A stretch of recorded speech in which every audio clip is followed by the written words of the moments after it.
Hello there. It is 8 p.m. or so in the UK, and in Boston it is 2 p.m. Right?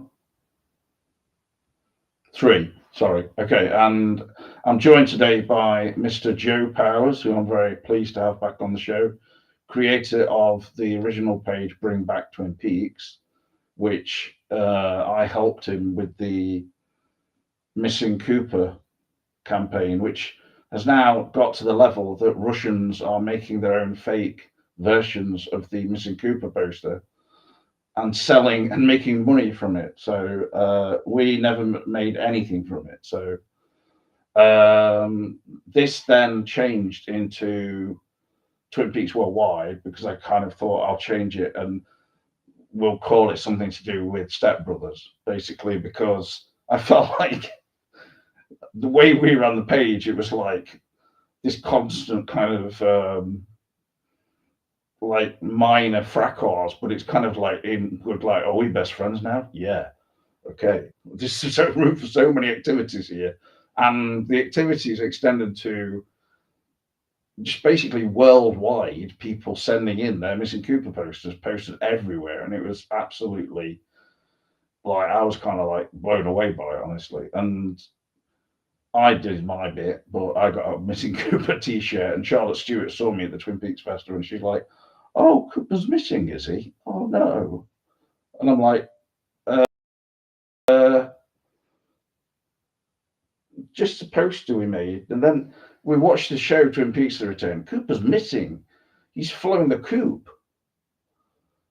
like about Mr. C. But they're like, Cooper is Dougie Jones. Don't you remember the scene also, right, where Lynch is playing Gordon Cole? He's in the room and he's got his hearing so high, he turns it up so he can hear everything like really loud. And it's a bit like me with these headphones I've got, which are like really high quality audio, but the trouble is when you want to replace them, it's difficult to get the parts and so. And anyway, with like him, there's a guy window cleaning. Do you remember that part? And he's like, there's this sound effect where he goes like, kind of like, and it just shows how much sound is a part of his films actually, and also I think just an important part of people's day-to-day life, but also like he's on the front cover of the new Sight and Sound magazine, not the previous David Lynch cover that came out, which was all about Christabel mainly, and just kind of Lynch talking about, I can't remember really, it was just talking about all sorts of things. But then this one is more music specific, and I've not read it properly, but it's got like um, music drives me crazy, David Lynch, and I'm like, what? And I'm like, this is a bit late promotion for Christabel for Cellophane Memories, which Lynch described as basically being the first time you listen to it, you're like, I don't really like this. The second time, you kind of like, yeah, okay. Third time, yeah. And they use bits of Angelo Badalamenti in it, but it's an experimental album. You can't really. Um, I mean, it's just a matter of opinion, though, isn't it? But anyway, I just wanted to say thank you for coming on, and hope you're all right there, Joe. So you know, you're doing all right. I mean, you had a podcast for a while, if you don't mind mentioning it. It was kind of talking about you and the other people who were on it. Obviously, it was to do with like a kind of twist in your sobriety, to use a song by Tanita Tikaram as an example. The whole idea of being sober in a way as being illuminating, which I think is often very true, but it can be very difficult being bombarded by, the world of the shopping mall when you're like used to sort of just kind of dampening everything down with pints of Guinness or whatever. And you see, it's all about like, I think moderation is the key in many ways in everything really, but it's so difficult to find that balance. And for me especially, like, so I just don't drink now because it's just making me ill really. And If you remember my Romanian girlfriend Morales, she just encouraged me to stop drinking so much because yeah, it was just like not working anymore. Like I was sick all over her curtains one time. I mean, yeah, and like, can you believe that she stayed with me for 3 years after that? Like, so she, I know she was like flipping, a saint really. But I went to Romania twice, where Ray Wise is,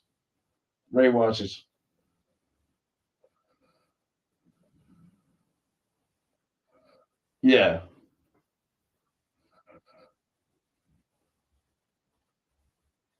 Why? Oh, you mean you'd had a drink or something? You'd had, well, how much? How much had you had to drink?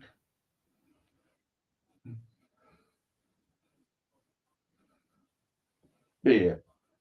Oh, for God's sake, Joe. Yeah, that's the problem. Well, all right, fair enough. But vodka just goes straight through you. It's kind of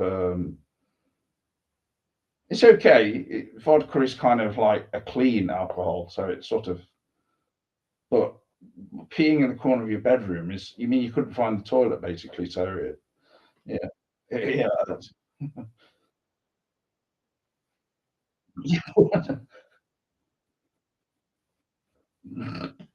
exactly. And also, like, I appreciate your honesty, but I will just say I've had the same kind of problem, and I'm sober. So no, not peeing in the corner of the room, but I'm talking about waking up in the night. I can't see anything. I'm like bloody hugging a wardrobe. Is this the door? Like I should have some kind of, I don't know, like a nightlight probably, but I just can't. I don't can't bear it. I like, and sleep as well. As you gradually you're kind of getting older, you kind of don't necessarily need quite as much sleep always. Like they say also. Cooper says, "I've just had a session of meditation in lieu of sleep." I mean, that's kind of Cooper, but it's like it is actually true. You can kind of meditate, and it takes you. It's like going down in a lift. It's like, as Lynch always said, it's this weird sensation which I used to have anyway. And the woman who taught me, she said, maybe you don't have to do it quite as long. You don't necessarily have to do 20 minutes, James. She probably just noticed that I had a capability to do it or something. And I used to get this thing when I was not always sleeping enough, and I'd go to London and stuff, see my girlfriend, and I'd feel this kind of like, oof, like I was going like, and I spoke to my mum. I says, "Is this normal or whatever?" She says, "Yeah, it just means you're tired. That's it." It's with me, like I tend to overreact to everything, like kind of, it's Christmas, ah, and then everyone's like, James, it's New Year. You know what I mean? Like dressed as an elf or something in the film, with Will Ferrell, and he's like, "It's Christmas." All right, can you just calm down, please? It's October. We've not even had Halloween yet. Like all the stores now here have put up flipping. I went to Nottingham today, and they put up like bloody whole fair. There's like a carousel. There's everything. Then there's all these stores selling flipping. I bought a bra for myself, and I was like, this looks good actually.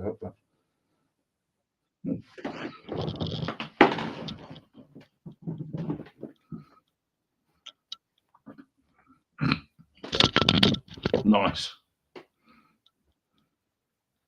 Okay, I'm just going to make these cameras bigger now. How do you feel about this? So it's just this is how I would put my glasses on, right? Okay. Um, is this a good look? Because I know you're like more suave than me, really. I would say Can I just say you're one suave fuck?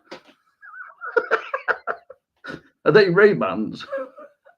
I'm just. Oh, okay. A more affordable version of the Ray Bans ripoff. So I might have a look into that. No, you urinate on them on the corner in the corner of the room. So yeah, I mean, come on, you've got to christen them, and like it's kind of just not one of your partners there. Uh, oh no, seriously, I could tell you things that you wouldn't even believe. Like,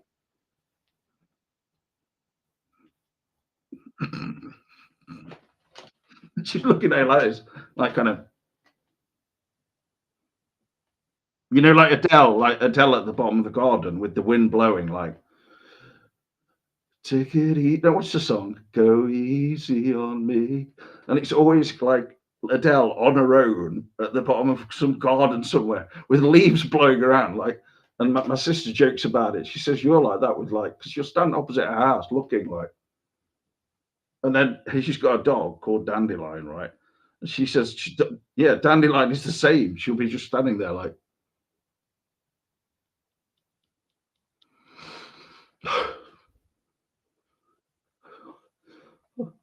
I'm, I'm rolling in the deep here, okay? And just take me a walk, please. Pretty emotional. Like, Dandelion, the dog, she'd be like, she's a sheepdog basically. And one night she ran off when they were camping and all these fireworks were going off and stuff. It's like a Twin Peaks-esque kind of mixture of crying and then laughing, kind of. She just ran off and then came back covered in hay and stuff, and like, like Andy doing the wine tasting competition. Do you remember that? Yeah. So, what are your thoughts now after about 6, 7 years? It doesn't really feel that long, but of the return. I think the pandemic was a big kind of downer for everybody, but hopefully we're past that now. And I think, yeah, like the return, I rewatched a lot of it lately, and I was like, this is so good, But it's not the Twin Peaks we loved. It's kind of this, you know, the scene actually where the guy says, "Don't." He says, Harry Dean Stanton says, "Don't sell your blood." To that guy, he actually lives in the trailer park, or lived, I don't know. And he was going to go to the hospital that day to give blood or whatever. You get a small amount, cash or something, I don't know. But they says we'll pay you like $800 or $900 if you just be in this scene today. And he was like, okay. Well, so it's like it was kind of part using the actual.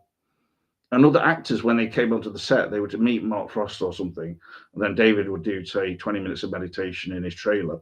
Then they go in, and the whole of the the dining areas were just set up with rows and rows of donuts, apparently, like in the pilot. And yet the Twin Peaks world of the return was like, it is Twin Peaks, but it isn't at the same time. It's like both. And for instance, one example of that is an establishing shot. And this blows, I was like, what? The establishing shot for Buckhorn is actually an establishing shot that was filmed in some other thing that was connected to the production, but Lynch didn't. It was like done without him, and they did. It was Butte, Montana. Do you not remember in the pilot and the pilot episode? What does Bobby say to Machin? He goes to I'm calling the actors. He goes Butte, and I thought, well, when I saw that, I thought he meant like, oh, beautiful, like. But he meant both, really. He kind of means like, what the hell are you doing, Shelley? But he can't swear in the pilot. But you remember, like, get that pretty pig and all that, like it was still pretty strong stuff material. I also rewatched the Maddie scenes, and then I watched also up to where Laidland was like still carrying on, and it looks like he's going to hit Cooper with the golf cue, and I was kind of like, okay, it's like Twin Peaks: The Return is like a really solid 25 years later update in many ways, but I think it never went into just kind of pastiche or sort of pleasing the audience deliberately. In fact, it almost did the opposite at times, especially with the Freddy punching the Bob ball scene. That was, yeah, for me, it was a little. I've rewatched it, and it does actually fit in because that's kind of early on in part 17, and then it kind of goes really right back into Fire Walk with Me, and we have a replay of, and the way they did it was ingenious. I was like, Is this shots with Cheryl Lee that they filmed during Fire Walk with Me, or and then they repeat Cooper saying, "I'm going to take you home" or whatever. But and then it goes out of focus. If you notice, there's a shot in 17, and it goes out of focus of the woods, and then Julie Cruz comes in and everything, and then they repeat it, but it's in focus of the woods, and it's like Cooper is finally gaining clarity, and he looks. There's a red light on his face, and he looks over, and Mike is there. So he's kind of like he'd been in the red room the whole time.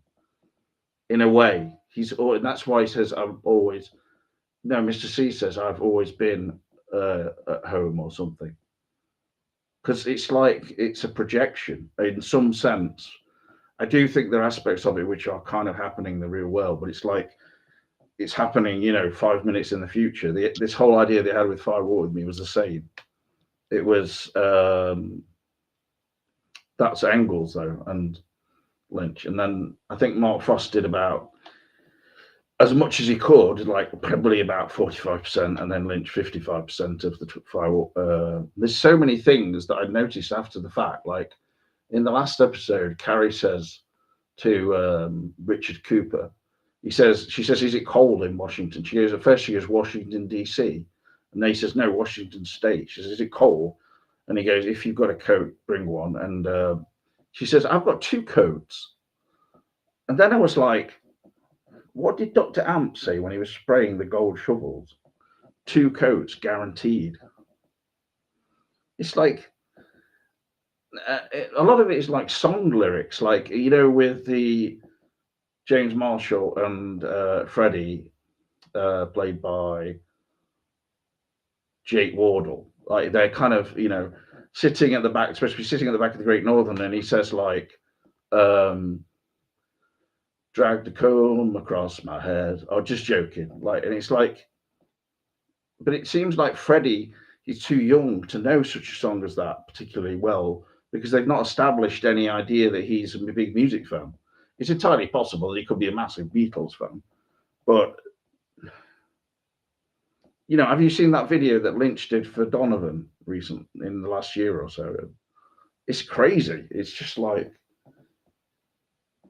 yeah, it's like really full on, but it's quite a good song. But he's kind of like wearing blue, and then he's got long grey hair and stuff, and he's kind of going like this, kind of.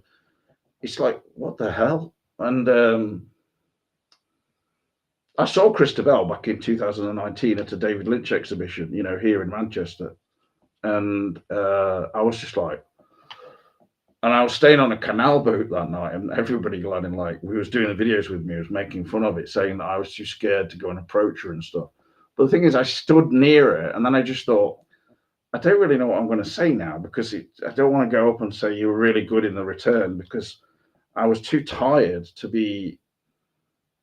I didn't really want to bother her, so I just thought I'll let other people speak. And then I was just like, she's just wandering around here, kind of socializing with people. And I was like, oh my God. Like, this woman is kind of like out of this world, She looks, yeah, but in real life, she looks like you don't see many people walking around like that, and with that level of talent as well. Though it's all about the talent at the end of the day. It's like Morrissey now touring and stuff. The only thing really he's still got. Well, that sounds a bit ridiculous, a bit fatalistic, but he's done like recent shows and he's just sort of stormed off the stage, but mainly by bouncers, because there's so many people getting on the stage and it got out of hand. But the main thing he's got is he's still got his voice, and his voice is still holding up a lot, even though I know he had to have his scrape for some kind of potential cancer there, but luckily it didn't really go too far. And you saw him a year and a half ago. Where?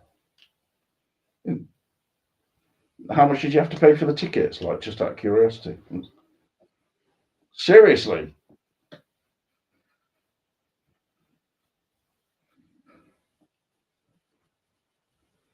Because I saw him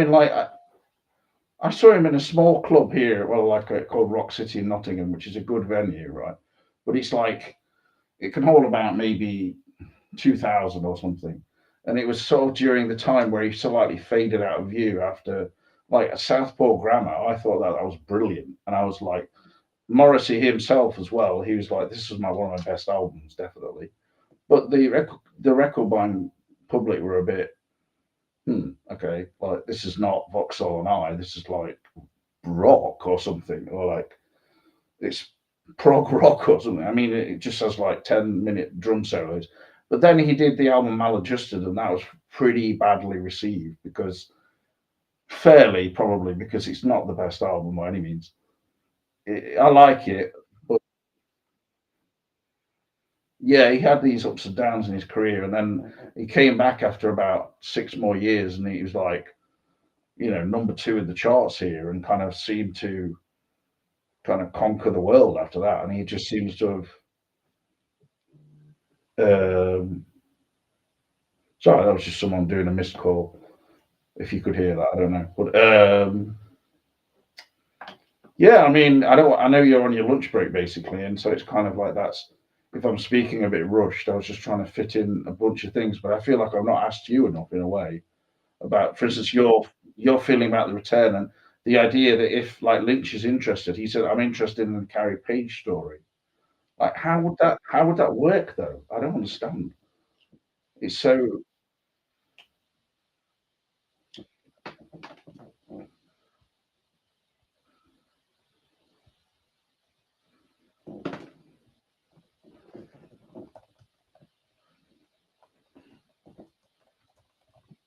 no, it'd be like Wisteria, which they yeah, it's like, is it going to be on Wisteria Lane? I mean, because there was a film made with Cheryl Lee, right, and Grace Zabriskie, which I've never seen, and I really want to find it, but it's very difficult to find. And like, have you watched Lucky with Lynch and Harry Dean Stanton? It is very good, but uh, it's its own thing. It's not a film made by Lynch. Like, I don't know the director, but it's definitely something that I'd recommend. But I actually was a bit kind of uh, didn't watch it all the way through, and then came back to it, and I kind of lost what was going off a bit. But I mean, it just shows how good an actor Lynch was or is, and Harry Dean Stanton was as well, and is. Just watch Pretty in Pink. So yeah.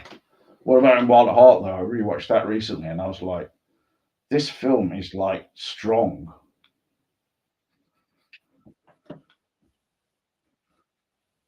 Yes, exactly. Yeah, yeah.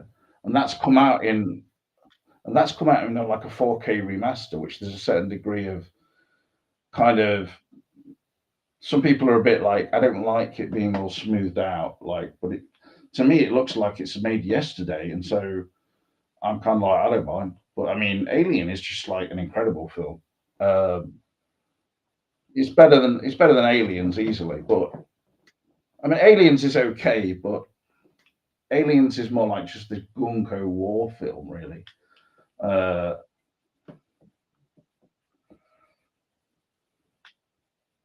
yeah, it is very similar. Yeah, the first one is brilliant, and I forgot how good it was. Like, if you watch Terminator, you're like, this is no way this was done on a low budget, but it was. It was made on a lower budget. Didn't get a permit. Yeah, yeah, yeah. But you could never do that now unless you were just filming it on your iPhone. Like, you can't just go and film on some street and then like now they'd be like, "Hey, we've heard that you are filming in this area because we caught you on CCTV and you have to pay us this and much and that money and et cetera, et cetera." And it just like they don't let you do anything now. So probably. I don't know where it's filmed even. I mean, obviously it's like LA, isn't it, and stuff around California. But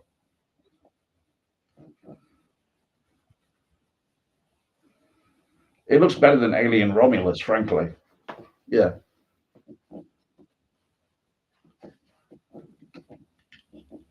I'll just put my glasses on to think. Just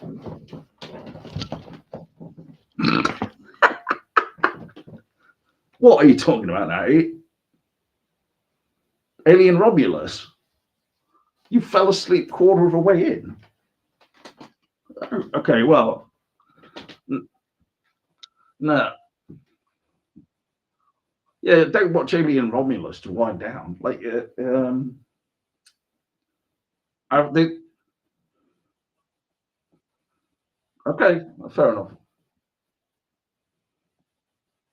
South America, yeah, like they were mad on Aha. Aha had the biggest paying audience of any band ever in 1991 of 198,000 paying customers. And then MTV is just like, nah, forget about that. It's like, they're just like Take On Me band, you know. They just like, no, like now they're one of the biggest touring bands in the world, like in the top 50 or something. They're reunion tours and stuff.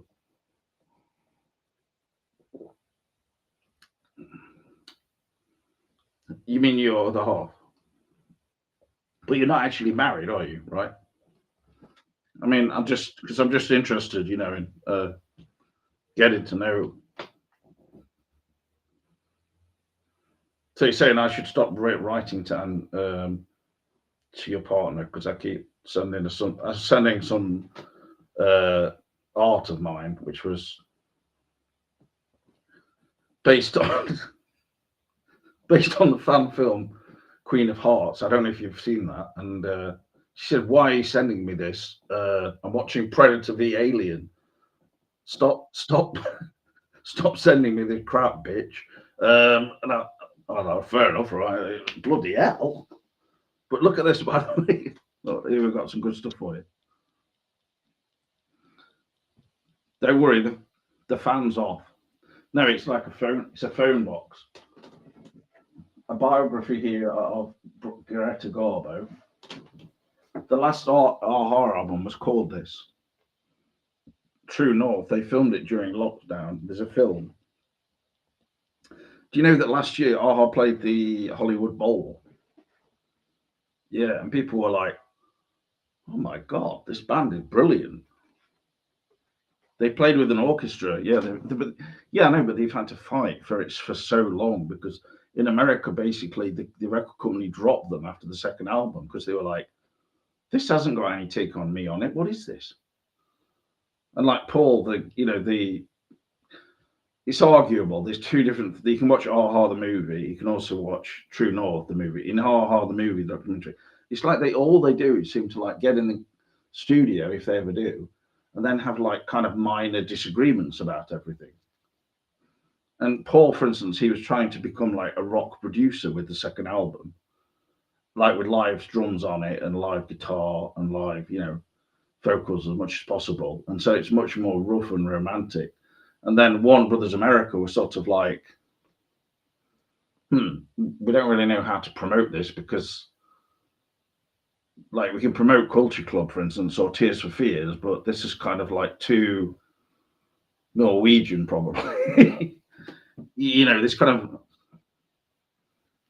yeah, I mean, Tears for Fears are a little bit Aha-esque. I think I really like that song they did actually, like, Sowing the Seeds of Love, for instance.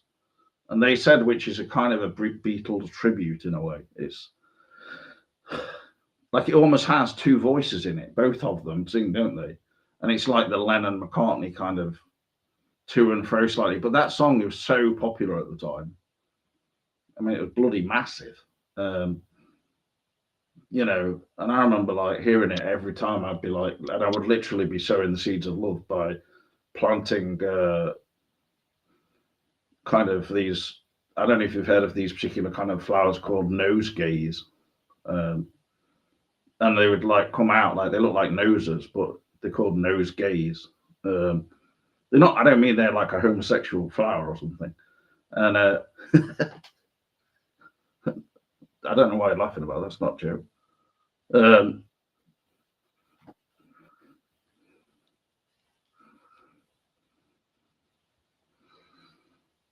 I honestly cannot give you any kind of like solid answer to that because it just seems like there's that wisteria craze, and it seems like they were having the Hollywood, no, the Graceland meetup in 2020, and all that. And then it just seemed to be, obviously the pandemic hit, and so everything just stopped. I think they were kind of in pre-production, to be realistic about it, and then instead Lynch has just concentrated on music and painting and stuff like that. And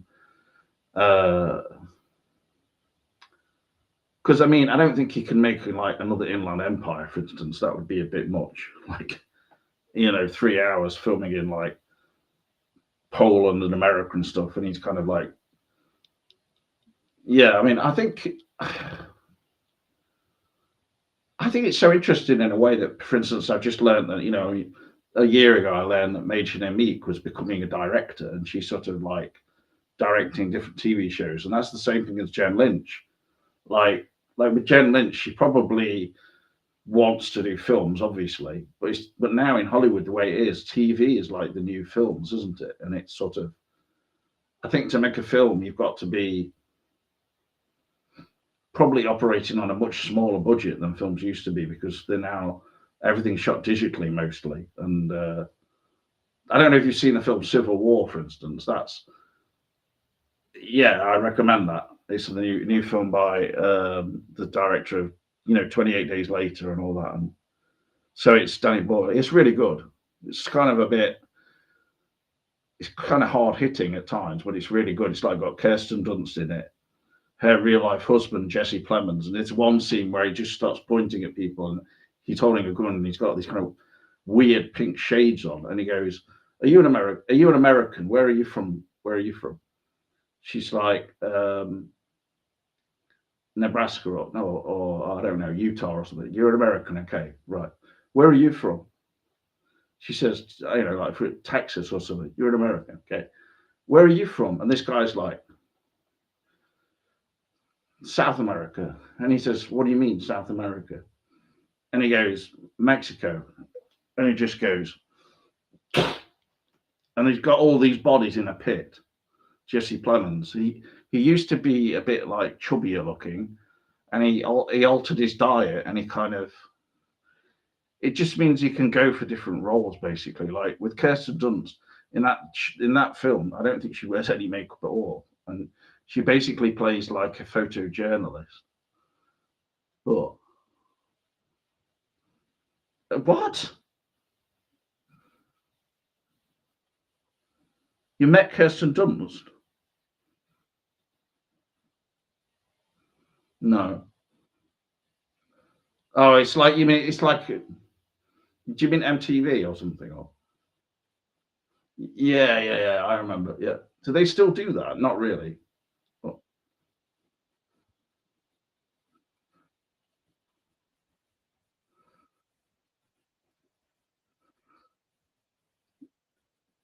really? Do you know that James Grixoni, who played Jesse, one of the deputies or one of the, he's barely in many scenes. He's just in scenes and he kind of appears and goes, "Sheriff Truman, do you want to see my new car?" And he's like, "No, Jesse, we're doing something here. Later, okay." And he's like, "Yeah, the last thing I was going to say is he was a body double for Toby Maguire." But what did you think when you saw Kirsten Dunst in the flesh, as it were?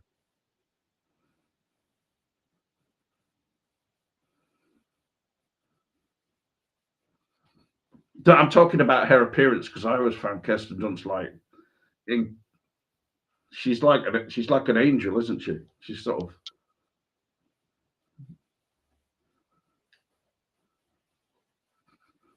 she's like a chubby cheeked angel, kind of. If you Fargo season two, she's absolutely brilliant in that, hilarious. So I just, or you mean, have you seen the film Dick with Kirsten Dunst and Michelle Williams, and they become involved with Nixon and everything? You should see that. It's really funny. I know. I used to work in Blockbuster, and I kept saying to people, "How about getting Dick out?" And they're like, "What?" I'm surprised I even lasted as long as I did in that job. And yeah, yeah, yeah. But can I just say it's been great to catch up with you, Joe. I really appreciate it. So let's hope we can do some videos kind of, in the months to come. I know you're busy there and everything, and I just appreciate you taking the time. So, and this is a recording, so it's kind of gonna. I'll see. I've got to try and download it fast and stuff before I go from Restream to StreamYard. I'll edit this bit out probably. So, no, yeah, definitely. Okay. See you in the trees, and bye for now. See ya.